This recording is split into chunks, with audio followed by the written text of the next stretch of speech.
Highways. ఓ తెలుగు సినీ లవర్గా చిన్నప్పటి నుంచి ఆదివారం వస్తే చాలు మ్యాట్ని ఖచ్చితంగా చూసి తీరాలి అని రూల్ పెట్టుకున్న వాడిగా ఈరోజు మన కల్కి సినిమాకి సంబంధించి వస్తున్నటువంటి రివ్యూలు, రేటింగ్లు, రికార్డులతో చాలా అంటే చాలా హ్యాపీగా ఉన్నాం.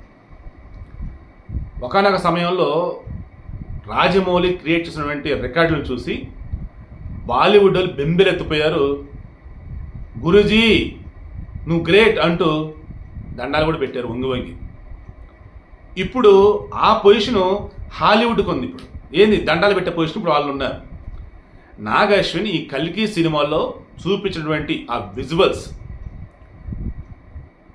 మైథలాజికల్గా ఉన్నటువంటి స్టోరీని ఇప్పుడు ఉన్నటువంటి సైన్స్ ఫిక్షన్ దీనికి లింకప్ చేస్తూ ఆ విజువల్స్, విఎఫ్ఎక్స్, బ్యాక్గ్రౌండ్ స్కోరు, తర్వాత కనిపించే దృశ్యాలు,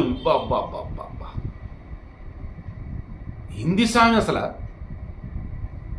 ఫస్ట్ డే కలెక్షన్స్ ఇప్పటి వరకు RRR అనమాట. మన భారతదేశంలో ఫస్ట్ డే కలెక్షన్స్ ఉన్నప్పుడు RRR 223 కోట్లతో టాప్.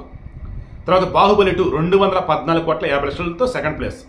థర్డ్ వచ్చేసి సలార్ 165 కోట్ల 30 లక్షలు. ఇప్పుడు ఈరోజు నేను చెప్తున్నా, సాయంత్రం కానీ రేపు మార్నింగ్ కానీ తెలిసింది కదా, కాబట్టి మీరు రాసి పెట్టుకోండి, 300 కోట్ల పైచిలకు ఖచ్చితంగా ఈరోజు ఈ సినిమా కలెక్షన్లు వచ్చి తీరుతాయి. ఏది మన కల్కి సినిమాకి సంబంధించి. ఈ సినిమాలో కూడా స్టోరీ రివీల్ చేయదని చెప్పేసి నాకు అశ్విన్ అన్నాడు కాబట్టి నేను రివీల్ చేయట్లా, బట్ సింపుల్గా చెప్తా. సినిమా స్టార్టింగ్ మహాభారతం, కురుక్షేత్ర మహాసంగ్రామం అన్నట్టు. అశ్వత్థామ, కృష్ణుడు, అర్జునుడుగా విజయ దేవరకొండ. ఆ తర్వాత మధ్య మధ్యలో సీన్స్లో వచ్చేసి రాజమౌళి, రామ్ గోపాల్ వర్మ వీళ్ళు సందర్భాలు వస్తుంటారు.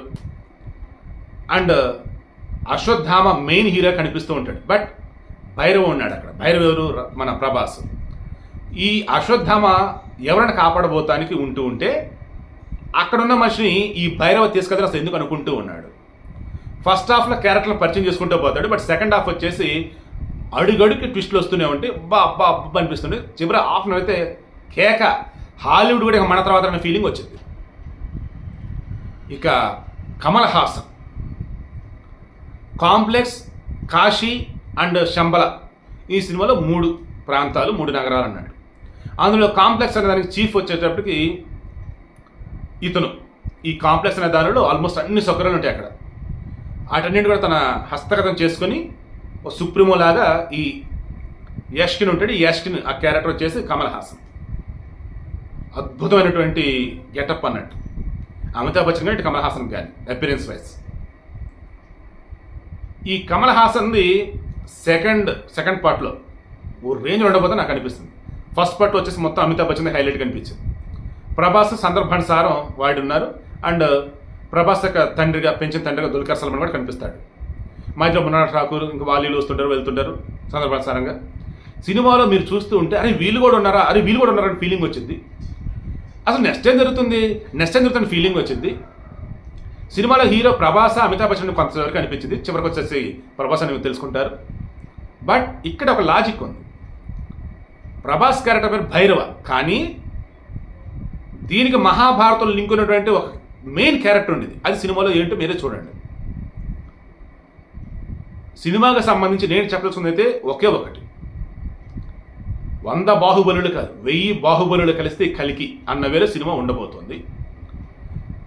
రాజమౌళి సుకుమారుని ఒకనాడు చూసి నేను భయపడతాను, ఇతను చూస్తే నా సినిమా ఎక్కడ బద్దలపడతానని చెప్పేసి అన్నాడు కదా. ఇప్పుడు రాజమౌళి నిజంగా భయపడాల్సి వస్తే నాగ్ అశ్విన్ చూసి భయపడాలి. ఆ రేంజ్లో ఈ సినిమా ఉంది. ఇక బాలీవుడ్ వాళ్ళు మన సినిమాలు ఆల్రెడీ నటిస్తూనే ఉన్నారు. ఇప్పుడు హాలీవుడ్ వాళ్ళు కూడా వచ్చి మన తెలుగు సినిమాలలో నటిస్తామని చెప్పేసి అంటారు. ఈ కల్కి మేము ఆ రేంజ్లో ఉంది. తెలుగు సినిమా సత్తాని చాటింది. నెక్స్ట్ హాలీవుడ్ వచ్చేసి ఏ తెలుగు సినిమా వస్తుంది, ఏ రికార్డు నెలకొల్పబోతుందని చెప్పి చూసే విధంగా కల్కి ఉంది. ఐఎమ్ షూర్ హాలీవుడ్ రికార్డుని తిరగరాసే విధంగా మన కల్కి సినిమా రికార్డులు నమోదు చేస్తుందని అనిపిస్తుంది. అండ్ ప్రభాస్ అనేవాడు ఒక తెలుగు నటుడిగా తనకున్నటువంటి ఇప్పటి వరకు ఉన్నటువంటి స్థాయి ఏదైతుందో దాన్ని ఇంకా పెంచుకుంటూ పోతూనే ఉన్నాడు. ఐఎమ్ షూర్ డార్లింగ్, నువ్వు భారతదేశం నుంచి కాదు వరల్డ్ వైడ్గా చూసుకుంటున్నప్పుడు కూడా one of the best hero అనే వేళ ఉంటావు, అందులో నో డౌట్.